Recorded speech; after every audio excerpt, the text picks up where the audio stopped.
পৃথিবীতে মানুষের সবচেয়ে আপনজন হচ্ছে তার মা। আর মা যখন এই ধরনের নিষ্ঠুরতার কাজে বর্বরতা করতে পারে তখন কিন্তু মানুষের মায়ের প্রতি ভালোবাসাটা কিভাবে কমে যায় এটা তার বাস্তব চিত্র ভাই দেখে নিন। নিজের সন্তানকে বিক্রি করে দিয়ে কিভাবে পায়ের নুপুর এবং মোবাইল ফোন কিনতে পারে এটা তার বাস্তব চিত্র ভাই। ভিডিওটি শেয়ার করে দেবেন ভাই। এই ধরনের ঘটনাটি আমাদের সম্ভবত বাংলাদেশি হওয়া সম্ভব, তাছাড়া কোথাও হওয়া সম্ভব না, কারণ আমাদের বাংলাদেশি এই ধরনের সমস্যাগুলো, এই ধরনের কর্মকাণ্ডগুলো আমাদের বাংলাদেশি হয়ে থাকে ভাই।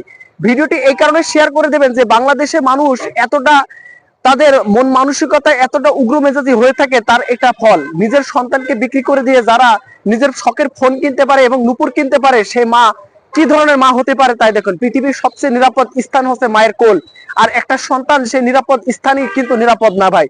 এটি তার বাস্তব চিত্র ভাই। ভিডিওটি শেয়ার করে দেবেন ভাই বেশি বেশি মানুষের দেখার জন্য, যে মায়ের ভালোবাসার কাছে পৃথিবীর সব ভালোবাসায় কিন্তু হার মেনে যায়। কিন্তু এই ভালোবাসা আল্লাহ কি জন্য মানুষের জন্য দিয়েছে ভাই, যে নিজের সন্তানকে বিক্রি করে দিতে হয়েছে তার পায়ের নুপুর এবং মোবাইল ফোনের জন্য ভাই। ভিডিওটি শেয়ার করে দেবেন। এটা হচ্ছে টাঙ্গাইলে এই ঘটনাটা ঘটছে ভাই। তো আমাদের বাংলাদেশে এই ধরনের মানুষ, এই ধরনের মন মানসিকতা মানুষ এখনো যে আছে ভাই পৃথিবীতে, সেটা কিন্তু আমি এই ভিডিওটি না দেখলে আমি বুঝতে পারতাম না। আপনারা এই ভিডিওটি দেখেন এবং মানুষের কাছে শেয়ার করে দেবেন ভাই। মা যে পৃথিবীতে কত বড় আপনজন একটা সন্তানের জন্য হয়ে থাকে, সেই মার স্থানে যখন একটা শিশু নিরাপদ না, এটা তার বাস্তব চিত্র ভাই। দেখছেন ভাই, ভিডিওটি শেয়ার করে দেবেন ইনশাল্লাহ। আসসালামু আলাইকুম।